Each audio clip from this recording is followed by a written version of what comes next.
My name is Lucas Greenfield, and this is my story. But not only my story, this is the untold story of so many other youth across this country. Of those who've been sent to conversion camp to change their sexual orientation, to turn them from gay to straight.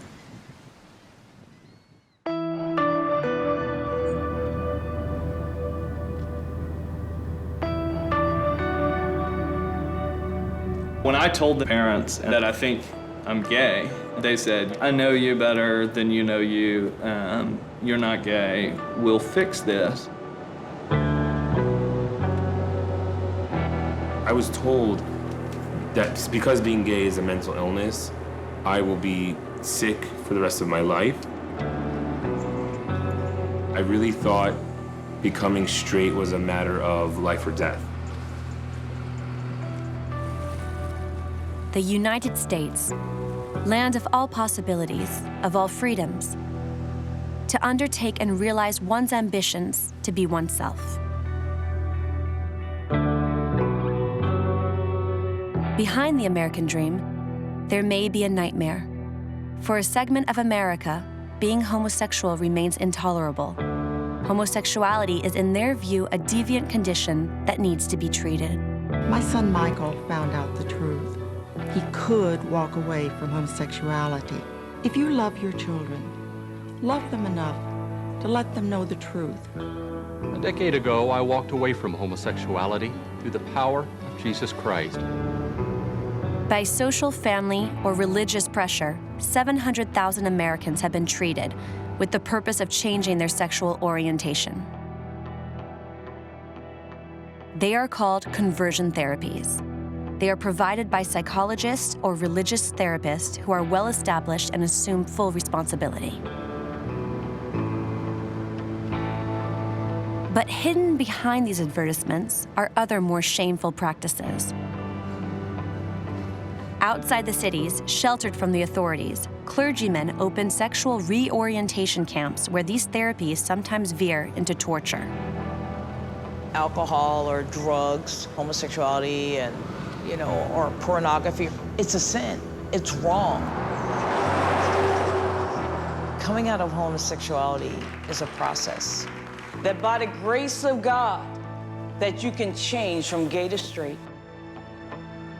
Once again this year, 77,000 adolescents will be victims of these conversion therapies. That will be sown into the ground of America. That will be sown into the ground of America. America, America, America, the beautiful America, America.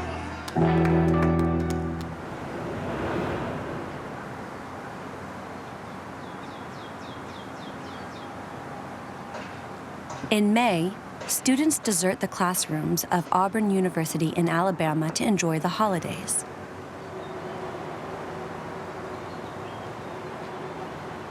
Jordan Kramer, 20, does not leave the campus. He is one of the few who does not return to his family who rejected him. The life of this political science student turned upside down at the age of 13, the day before a party. In fourth grade, that was the first year that we could attend the school dance. And my best friend Mitchell wanted me to ask a girl named Lauren out on his behalf. The next day I came back to Mitchell and said, I'm sorry. She said no. In reality, I didn't ask her.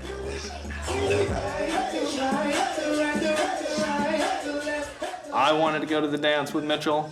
I just knew that I didn't want to see Lauren and Mitchell go to the dance and me not.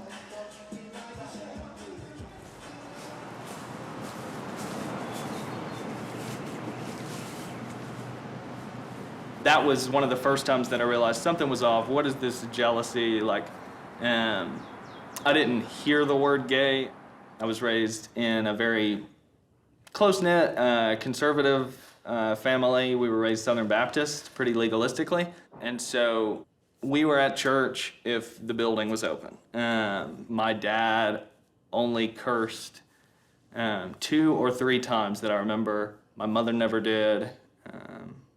My mother's neither have had a sip of alcohol. So it was a very strict.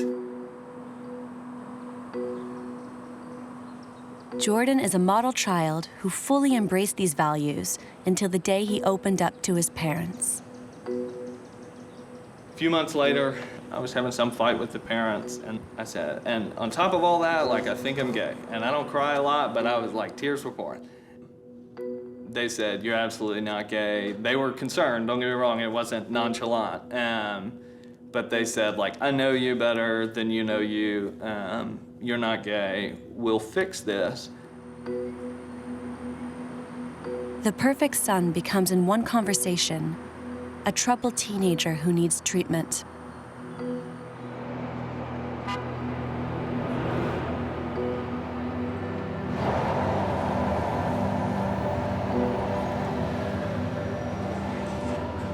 Nearly 1,800 kilometers away, in New York, Mathew Shurka grew up in a non-practicing Jewish family.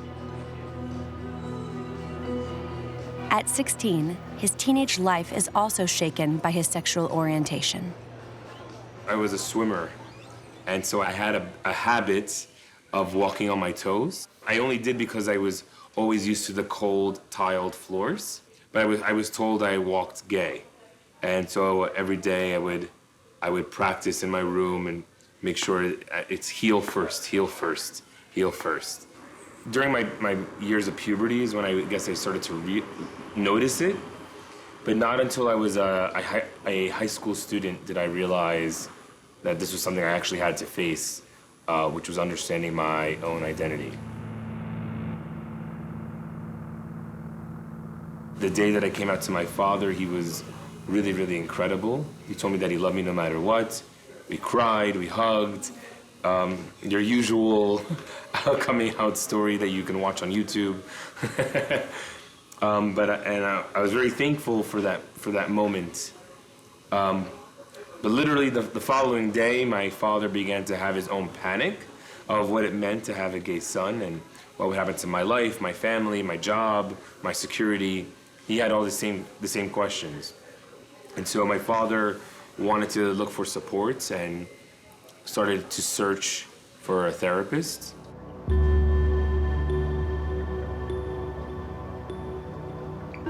In just a few clicks, Jordan and Mathew's parents find a few kilometers from home practices that have made conversion their specialty.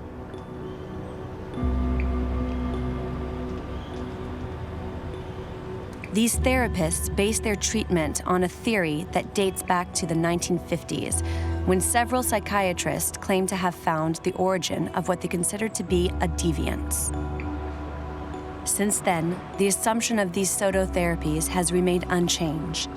Being homosexual is the consequence of a childhood trauma.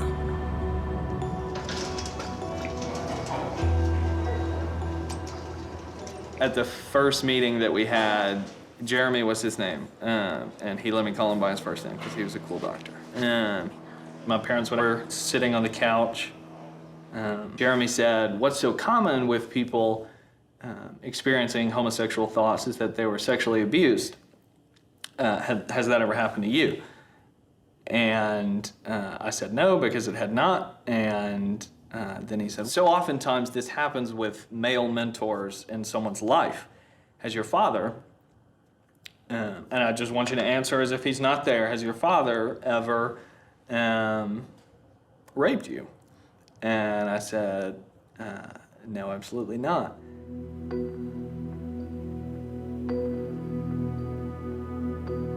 I think what stung the most was watching my dad sit 2 doors down, just stare at his shoes, and not say a word as the most terrible allegations are being levied by this stranger 2 feet away. After that session, it was a lot harder to look my dad in the eye. It was just really tough to see him take that. The first sessions as we began, we were searching and searching, how did I become gay? So the therapist diagnosed me with having too many female role models. I was very close to my mother. I was close to my sisters, and I'm the only son in my family. And because my father worked a lot, they said, well, you're definitely not close enough to your father and too close to your mother. Let's start the steps of how to make sure you're getting the healthy amount of mother and father in your life. I said, okay. Being totally ignorant and taking the advice of this professional, I said, okay. I feel that you were born gay, but I don't know anything else about it. And he was confused, and I went along with it with my husband with total ignorance, not understanding at all what I was doing. And so I was not allowed to speak to my mother and sisters for 3 years. Every morning I would wake up, my mother would make me breakfast, I would come downstairs, I would eat breakfast, and I would walk out the door and not say a word to her for 3 years.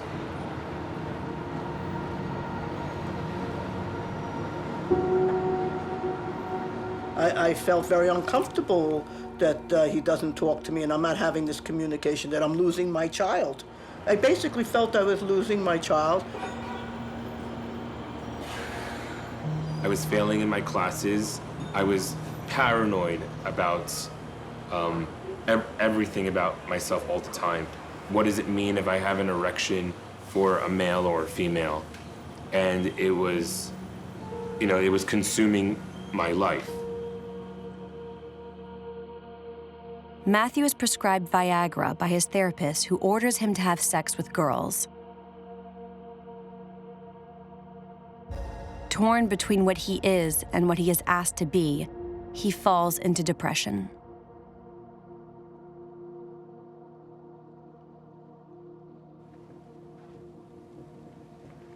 Jordan is going through the same ordeal.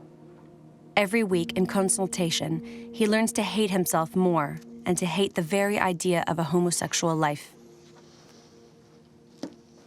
For those 14 months, we spent the time mostly focusing on what Jeremy identified as the LGBTQ community. We did that by reading erotic literature that was, obviously inappropriate for a teen to be reading. It was like old men raping young boys. And that was his portrayal of the LGBTQ community.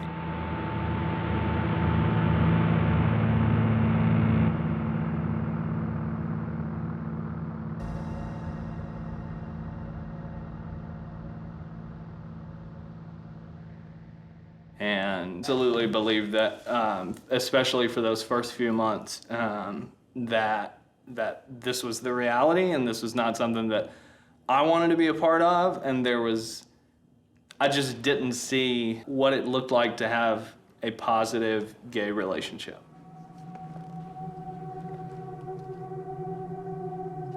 Jordan will spend more than a year in therapy. Mathew, 5 years.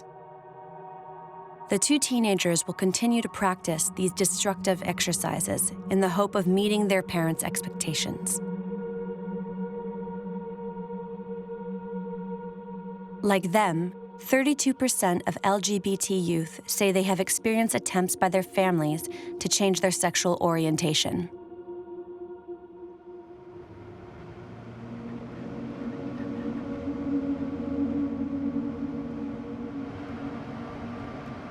My name is Janet Boynes. I'm not a psychologist. I am not degreed in that area, but I am a pastor now. I do want to be a spiritual guidance to not only parents who have a loved one that's struggling with homosexuality and being gay, and give them the tools to fish for a lifetime. Janet Boynes is a prominent figure in conversion therapy.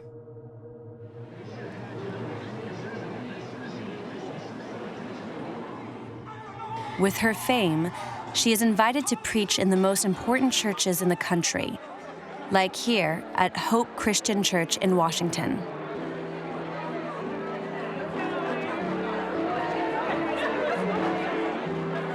Please help me in welcoming Janet.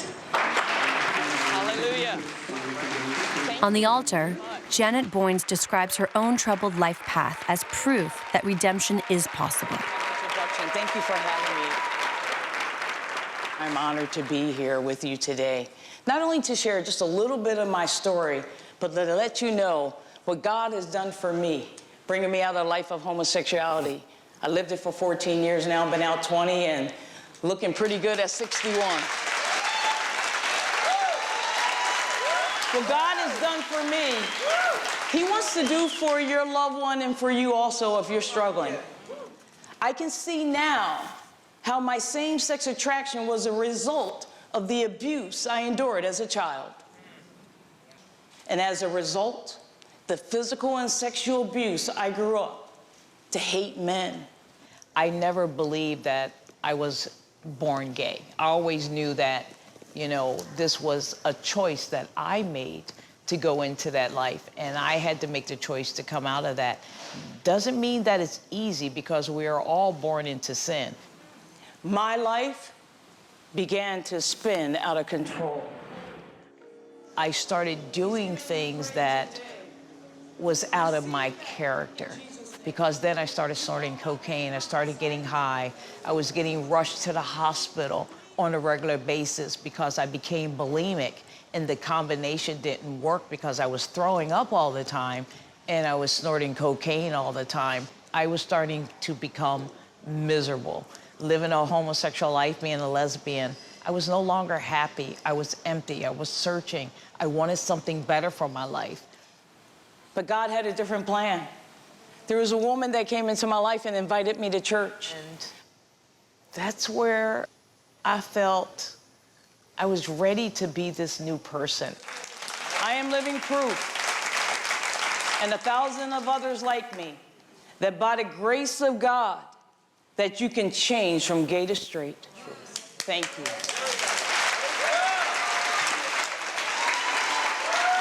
Thank you.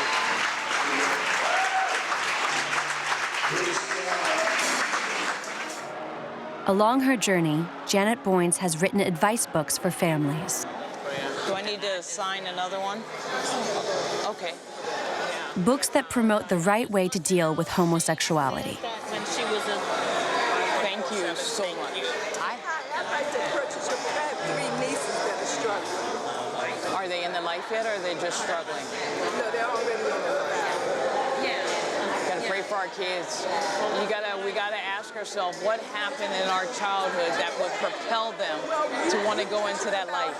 And if they decide to have a marriage or a civil union, do I go? How do I respond as a family member? Right. That's in there. And no, you don't go, and no, you don't send a gift. Okay. I believe in compassion without compromise. Okay. Yeah. And it's not easy. But our kids are going to come out of that. Oh, yeah. I think those that are on drugs, they don't find it easy to change. Sometimes they go back, you know, to becoming a drug addict or becoming a child molester or becoming, you know, go back to looking at pornography. What that tells me is that becoming free from anything is not easy.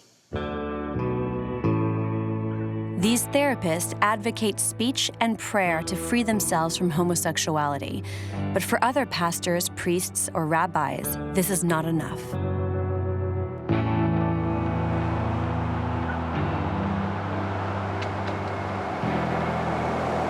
Across the United States, religious congregations for whom homosexuality is a vice are opening conversion camps.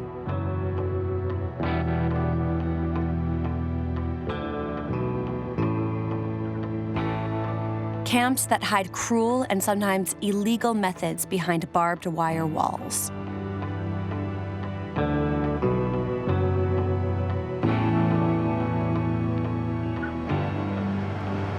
Lucas Greenfield was sent to one of these at the age of 13. His mother thought that weekly sessions would not be enough to make her son heterosexual. She put him in one of these specialized boarding schools, a way for her to get rid of the gay son she couldn't accept. She forced him to leave his native Florida to join camps in Virginia, Georgia, and then Mobile, Alabama.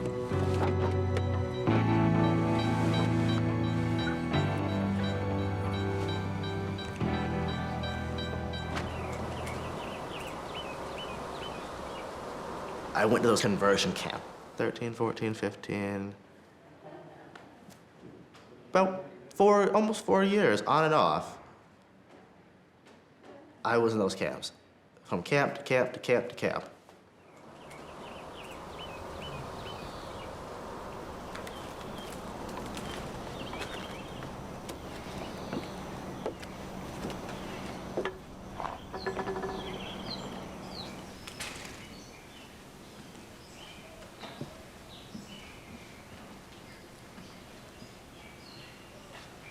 I mean, it's been over 7 years since I've been here. It's funny thinking on it because last time I was here, I was wearing khakis or sweatpants, short hair, no hair really, because they would shave your head every day. And now I'm here and it's like falling apart and clearly not wearing a t-shirt anymore, but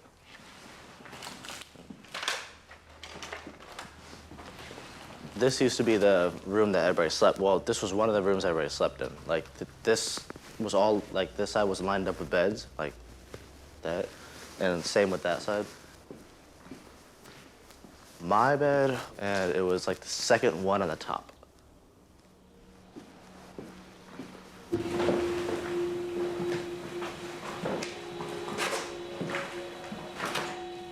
This camp opened in 2011. During 4 years, it was home to dozens of children.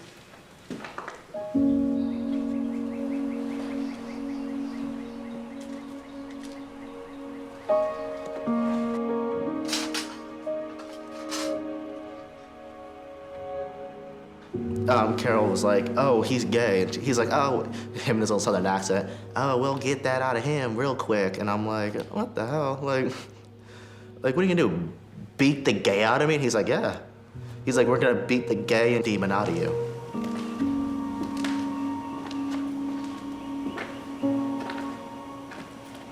They planned on doing it through reading of the Bible, probably an exorcism too or something, whatever. And also physical violence, physical abuse.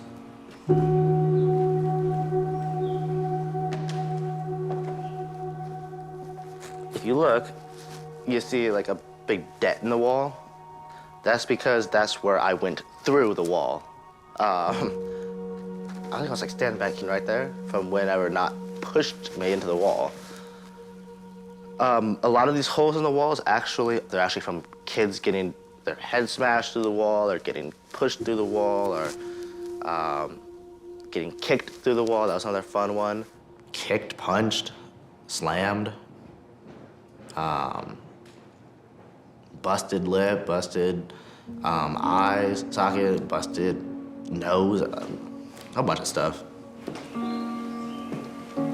The daily physical violence was followed by horror. Lucas, at 14, suffered the worst abuse. Pastors would like rape kids to turn them straight. That's exactly what happened there. Because they feel like it's gonna make you not like men. If a man rapes you, it's gonna make you not like men, supposedly.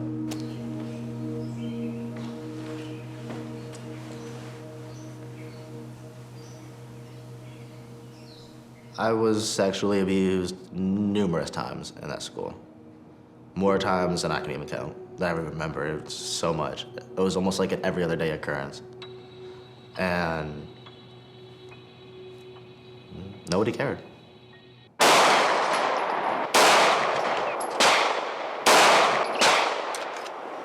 Well, my name is Charles Kennedy.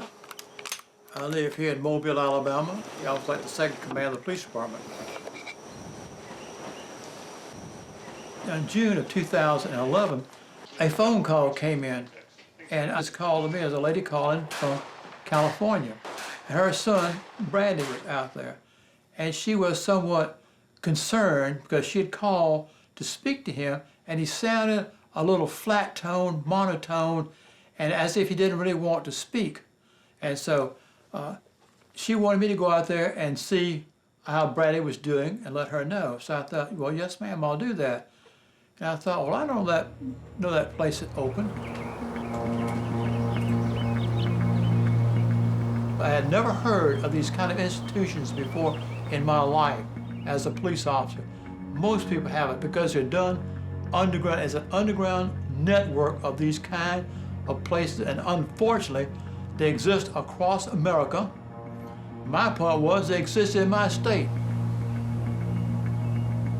I went out there, I went to the office, and I looked up on this shelf, and there were 3 of these monitor TV cameras up there. I looked on one of those cameras, and here's this naked boy lying on the floor. And I thought to myself, what in the world is a naked boy doing on the floor in this room? Because there's nothing in there except a naked boy. That was it. This teenager was locked in one of the camp's 3 isolation cells. These were the 2 of the isolation rooms. If you want, you can come and look at how small they are. And that light right there was always on 24/7. And there was a big metal door right here, like really thick, and there were tiny little holes poked through this one only that you could look out and see people. So, and then I could touch if the door was still on there, I could touch the door too. So it gives you a good feel, and like when you're laying down, I'm not gonna fucking lay down, but if you're laying down, you have to lay on like an angle like this way because you're gonna touch the wall. Not exactly the type of place that you wanna be in for more than, like a minute.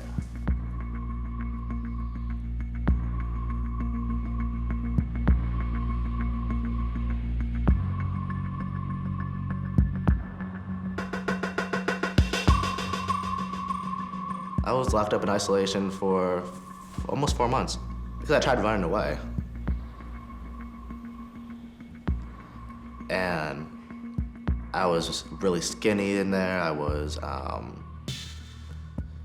barely eating. I ate once a day if I was lucky. Got let out to go to the bathroom maybe once a day at the most. Never got to take a shower. Never was let out to do that.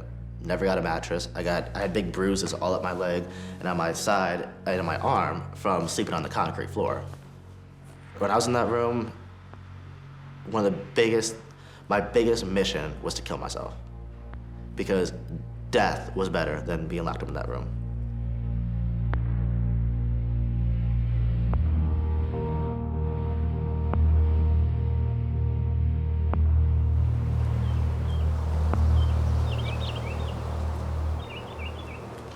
A police officer for 20 years, Charles Kennedy understood that the children attending school in this camp were in danger.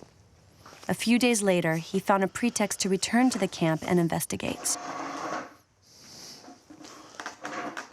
None of the 36 students he meets dare to answer his questions, but some of them give him messages, small notes that they slip into his jacket. Boy. Small notes that will change his life. Choke and slam dunk and put his kneecap in Kenyon's neck and put his whole weight on Kenyon's neck until Kenyon was choking, coughing blood, slammed. It says Mr. Barry also slammed and choked Kenyon Wilson and a lot of the others, kids. They treat us like dogs. Please make this stop before it's too late. No one should be treated like this.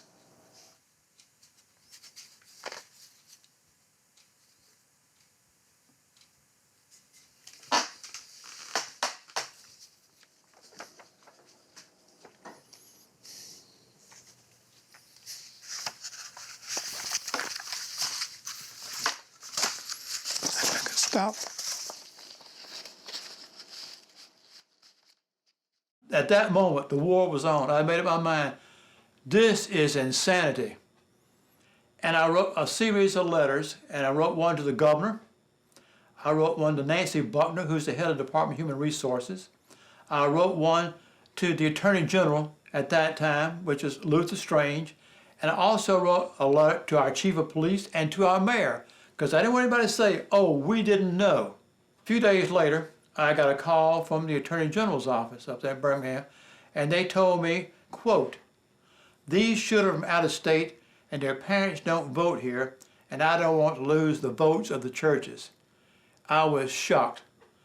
It's like a knife through your heart, you know. There's no, it's a feeling of almost like hopelessness, because I would come home at night to my nice, safe house, and the whole time I'm home at night, I would have these nightmares that usually wake me up around 2 o'clock in the morning about what was going on out at that place.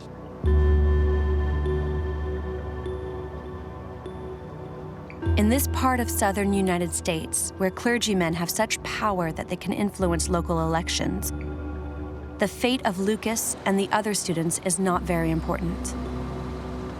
The investigation will drag on for 3 years.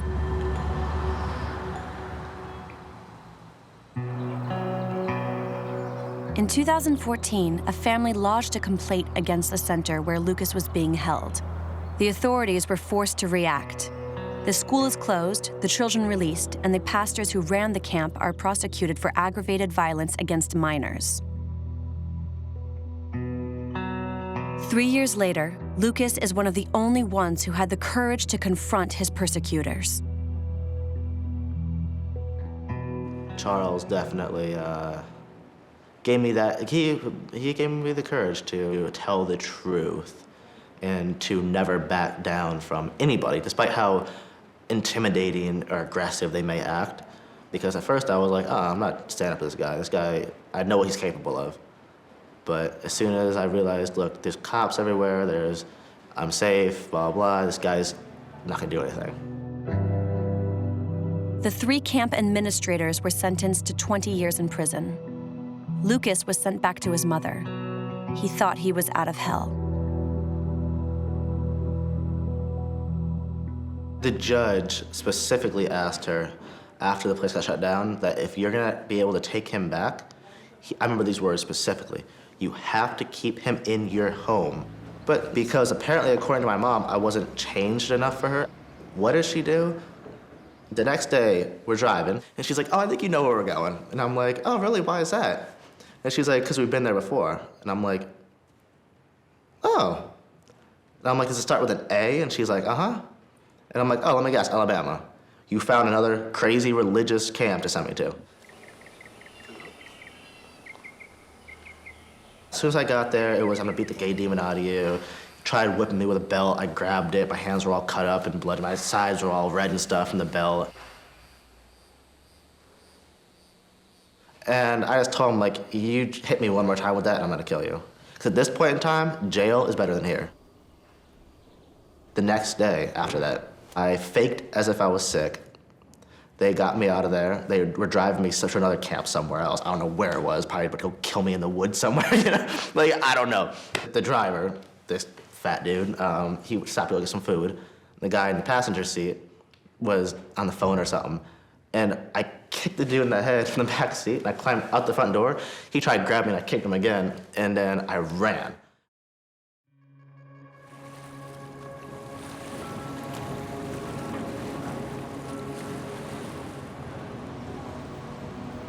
Driven by an instinct for survival, Lucas fled the southern United States and his mother's madness.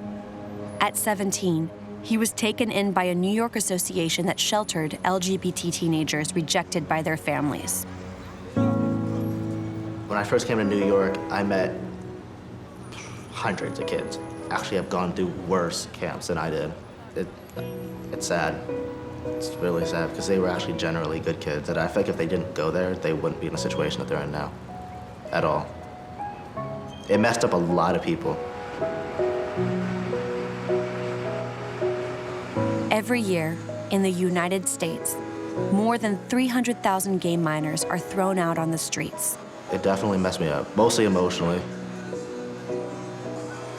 It's very hard for me to trust people now. Guys, mostly, which is funny, but sometimes like I'll flinch around certain people, like make quick movements or something, like, you know, just because I'm so used to like getting hit or getting like, you know, abused or something like that. Yeah, it definitely made a big impact on my life.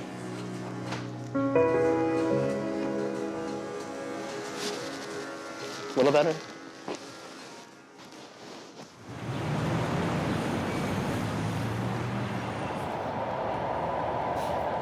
Regardless of the method of conversion they have undergone, these young Americans are all facing the same dilemma: being rejected by their own people or giving up their identity. I was in conversion therapy for a total of 5 years. I knew that I wasn't changing, and I felt, you know, how am I actually going to become straight? That's where the biggest pain was, in causing my depression. And I contemplated suicide for about 2 years, 2 to 3 years, knowing how am I gonna get through this? Hi everyone, my name is Mathew. I'm 24 years old from New York City, and I'm here today to let you guys know. Mathew still waited 3 years after the end of his therapy to finally accept himself and come out publicly. I finally decided to fully come out and really accepted myself when I was 23 years old. Yeah, and life got better, and life was really good, and life is amazing, and it gets better every day. And whether you're being bullied or teased or tormented or not getting along with your parents, or you're in reparative therapy to become straight, be strong, hold on, life does get better. Hello. Hi. How are you? Guys, again? Is this your uncle? I guess I'm holding you now. After his release, Mathew went home to his mother and sister. But his father was no longer there. The therapy shattered his family, and his parents divorced. Both parents, and not every situation is the same, but both parents have to really face what they did by putting their kid in conversion therapy in the first place. If both sides want to come together. Well, they have to know that they made a big mistake allowing this therapist in their life. Well, I think an important ingredient in that is that you felt loved anyway. I think that's a very important ingredient to know that, to get you over a hurdle of what you're going through. Yeah. That's what you had, the base. That was an extremely important factor for you. Mathew has managed to rebuild himself without forgetting what he endured. Aware that thousands of teenagers are still going through this suffering today, he decided to make it his life's cause. A political and social struggle to ensure that these therapies are banned and that the victims are finally recognized. You know, in my 5 years of conversion therapy, I met hundreds to thousands of other boys. Conversion therapy happens in every part of the country, whether it's New York City or a rural town like Alabama or Arkansas or Texas. And it can happen in any environment, whether you come from a black family or a white family, or you're of a Jewish descent or a Mormon or a Christian. It's something that does impact all communities.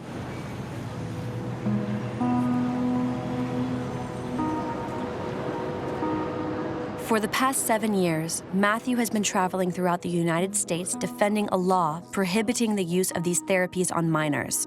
Attending hearing after hearing, becoming indignant, testifying, all the time reliving his painful experience.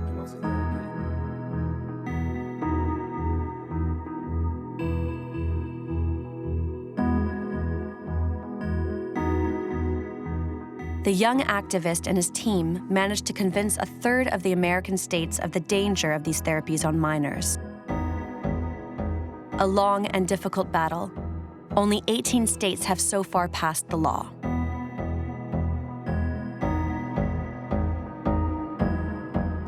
The opposition is mostly conversion therapists, but then on a bigger level, a lot of the Christian conservative organizations in this country are trying to preserve that this works, because I think for those organizations, if conversion therapy doesn't work, what else doesn't work from the Christian church?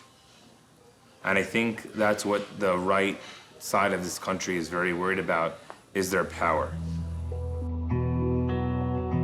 We are a Christian organization, so we do believe that the Bible treats homosexual conduct as being something sinful. Peter Sprigg is one of the leaders of the country's largest Christian organization, the Family Research Council. It has strong political support, including Mike Pence, Vice President of the United States, and Betsy DeVos, Secretary of Education. His organization is one of the most virulent opponents to the laws that Mathew wants to pass.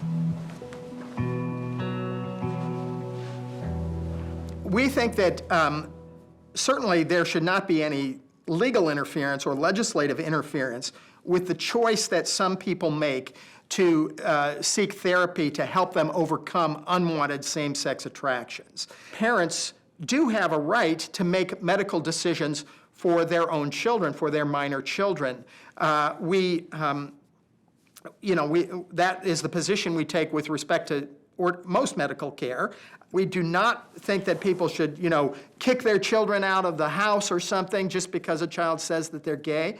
But at the same time, we think parents have a right to set some standards for their children's behavior, that they should encourage them to not engage in sexual activity. In this national battle, where religious, legal, and social issues are intertwined, the conservative right is seeking to create a societal debate.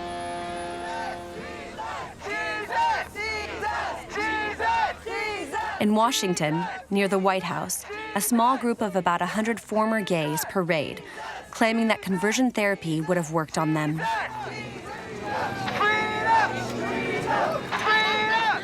They are the new face of conversion therapies, young, multiracial, and hip.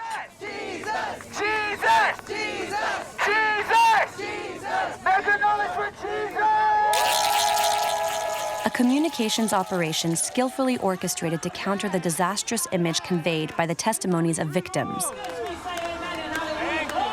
A few meters from the American Congress, where laws are passed, they display happy and fulfilled faces, under the benevolent eye of lobbyist Peter Sprigg and preacher Janet Boynes. Oh man, my man. How you doing? I'm doing wonderful. So nice. Look at this. This is all an answer to prayer from those of us who have come before you. And now that you're here, those that are in my generation need to come out and support you. I'm here, and I'm here to stay. I'm on your team. Come on now. I love that. Yes, God is raising up an army, but he's raising up a standard, and I'm so proud to be a part of what you guys are doing. I believe we're in a spiritual battle against principalities and powers of darkness, Satan, and he will do anything he can to go against biblical principles. And so living in the life that we're living in today, here in 2019, it's difficult for these millennials and Gen Xers because what the gay community wants to do is indoctrinate our kids. They're not afraid to tell you that today, that their goal is to bring as many kids as they can into the homosexual life, because if they indoctrinate our kids at an early age, these young kids or these Gen Xers and millennials will change society. Father, in the name of Jesus, we just cast out every spirit of perversion over America, Father. We cast every spirit of perversion and just ask that you replace it. Replace it with the original intent that is written, the original intent that was, that is, and is forever, the original intent that cannot be erased because it existed in eternity. In the name of Jesus, Lord, that will be sown into the ground of America, that will be sown into the ground of America, it will be sown into the ground of America. America, America, America the beautiful, America, America will have salvation, America will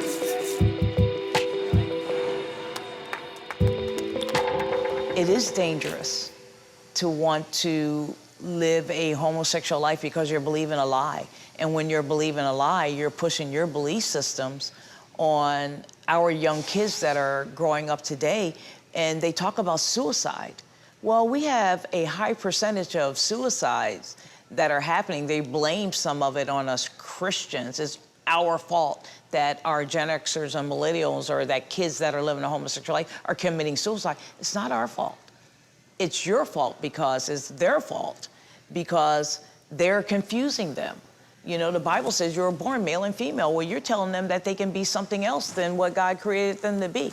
That's where the confusion is coming in. It's traumatic to them, and I think that's why a lot of our kids are committing suicide.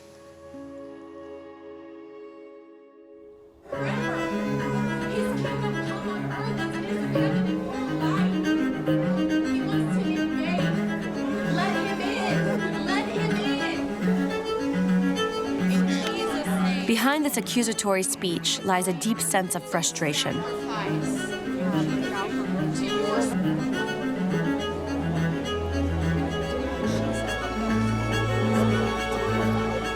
By denying the essence of their desire, these men and women have renounced all forms of sexuality. They have gone from homosexuality to abstinence.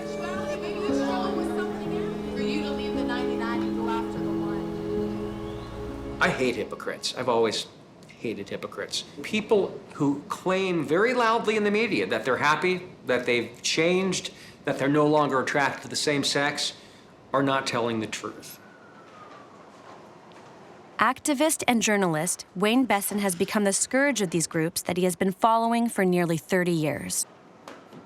The religious right was starting to fail. More Americans were accepting LGBT people. So the mean-spirited, you're going to hell, you're a disgusting sinner, you're an awful person, that kind of rhetoric was backfiring. And the religious right, around 1998, needed to come up with something that was kinder and gentler and made it appear that they weren't hating LGBT people, they were actually loving them. And the ex-gay ministries was the answer. The ex-gay campaigns all say we are living proof that you can go from gay to straight. Well, I say if you're living proof, I can disprove it. And so if you are saying that you have gone from gay to straight, you better damn well be who you say you are, or we will out you. In recent months, Wayne Besson has posted the guilty testimonies of former therapists on his website. Repentant people who have returned to a homosexual life, they acknowledge that these therapies have never worked on anyone. His biggest act was getting Yvette Cantu-Schneider's confessions. A charismatic leader, she was the one who exported the anti-gay movement across the country in the 1990s. Each time she preached, she filled stadiums. We have 2 beautiful daughters. Interview part 2. Okay. The story working. My name's Yvette Cantu-Schneider, and I'm an ex-gay leader. I've never seen anyone change from gay to straight, ever, ever. You know what I spent my time doing? Dealing with leaders in ex-gay ministries who were having sex with the people who were coming to them for help. And that's when I knew if the leaders, the people who have been chosen to be leaders, aren't changing, no one's changing. In the United States, these conversion therapies have become a moral and political issue, at the very heart of the social debate that is tearing the country apart. By supporting them, the most conservative fringe of the country is returning to one of the fundamental principles of American society: freedom. This is done on the pretext of a vision based on religious morality.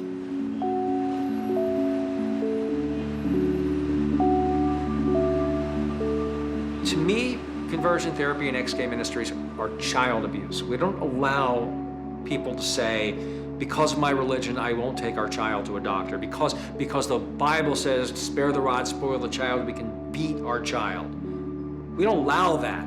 Well, we shouldn't allow, under the false guise of religious freedom then, to allow these ex-gay abusers to harm children. And that is the message we must send to Congress and the rest of this country.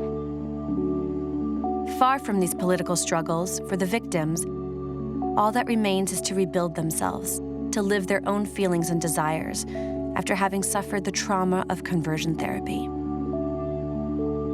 Every day, Lucas, Mathew, and Jordan try to own their identity in the face of this fringe of America that refuses to accept their children as they are.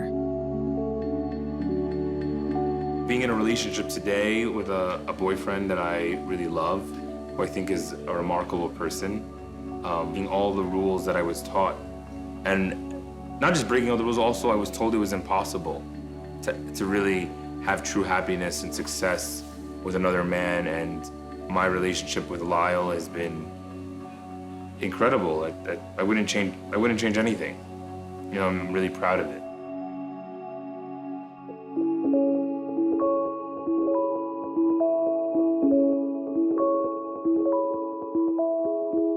Constantly measuring myself up to other guys in conversion therapy is kind of something I still do today. I wouldn't display affection publicly, and I don't know, you know, how much of that is me just being an introvert versus me not wanting to be seen as gay.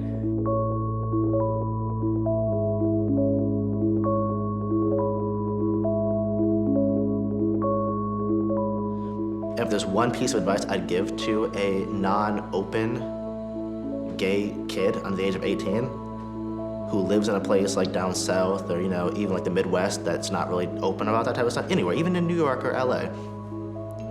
If you're not openly gay and you know that something bad could happen if you came out, don't come out till you're 18. If you have to, keep it a secret.